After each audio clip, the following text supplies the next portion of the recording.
Major breaking news related to OpenAI.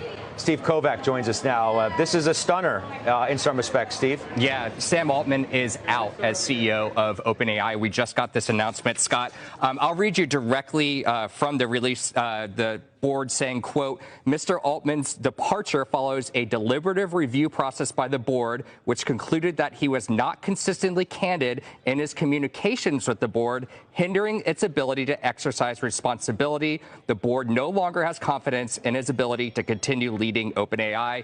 No details about what was said or what wasn't said or what this communication was about. They are naming their chief technology officer, Mira Murati, as a interim CEO for the time being. But of course, this has more implications beyond just OpenAI. Microsoft, of course, major investor in OpenAI, owning a significant part of that company as well. I've reached out to Microsoft for comment, and I'll get back to you if we hear anything, Scott. Well, I mean, I can just tell you as we're having this conversation, Steve, that, the minute this thing started to filter out, Microsoft shares started to fall. Yeah. They're down near 2% now, I suppose for obvious reasons, because of that relationship that these two companies, which have had, which, let's be honest, put Microsoft into the driver's seat. In the way that the market has taken it from step one. Yeah, and Sam Altman was very much the face of this company, right? He was just at the Apex Summit meeting with everyone there, along with the top tech CEOs, including Satya Nadella, including folks like Apple's Tim Cook. So he is, very much at the forefront of this company.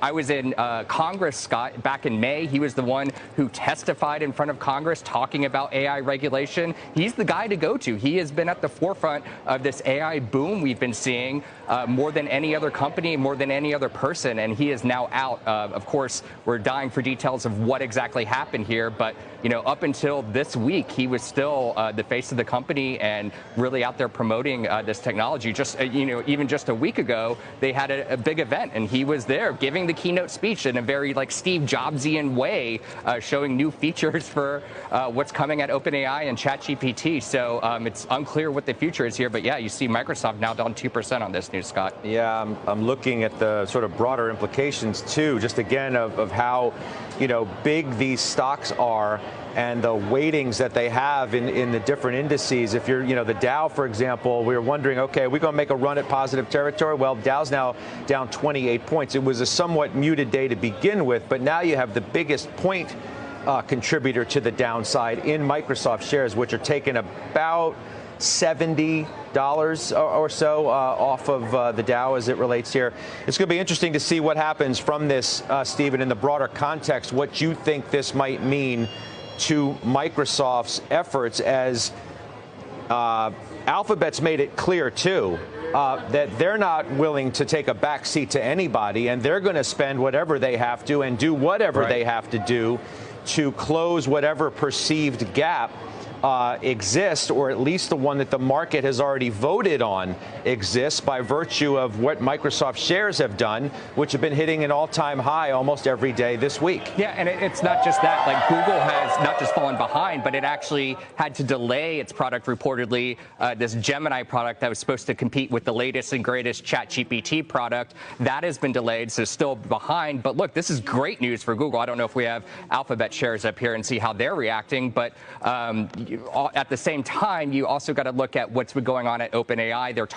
They literally crashed because they had so many people signing up for their latest products that they just announced this month. So there is momentum there. They have so many users. It doesn't seem like they still are the top of the game and still perceived as the leader. It's unclear, but so much of that, again, Scott, was tied to Sam Altman as the figurehead and face of the company, and now he's out. And yeah, the Alphabet down about 1% here, it looks like, Scott.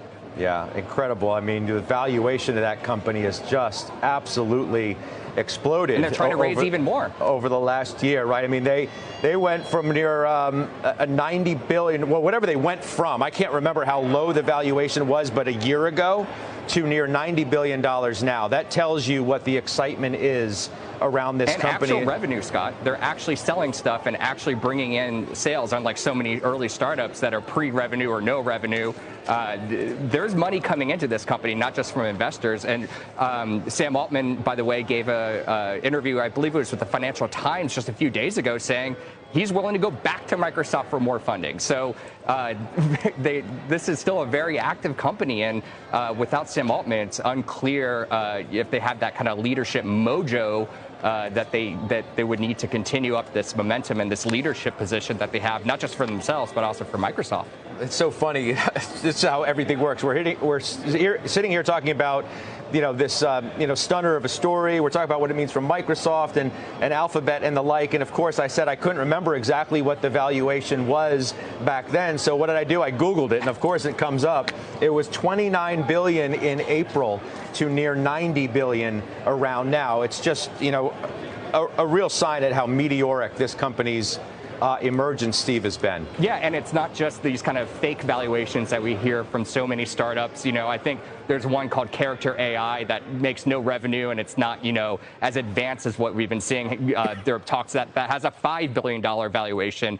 This is also really good news, Scott, for Anthropic, which doesn't get as much attention as OpenAI and ChatGPT, but its product, Claude, which is its version of ChatGPT, is also very capable and very advanced and right up there neck and neck with what ChatGPT is able to do. Of course, there's that Amazon investment into Anthropic to kind of boost that as well. But look, this made the horse race, so to speak, between all these AI companies just really tighten up again without this leader, Scott. Yeah, all right. Well, I appreciate you bringing us this news and rolling with all this on the fly. Let us know if you have anything else over the next 15 minutes or, of course, in overtime as we turn the clock. Steve Kovac, thank you very much.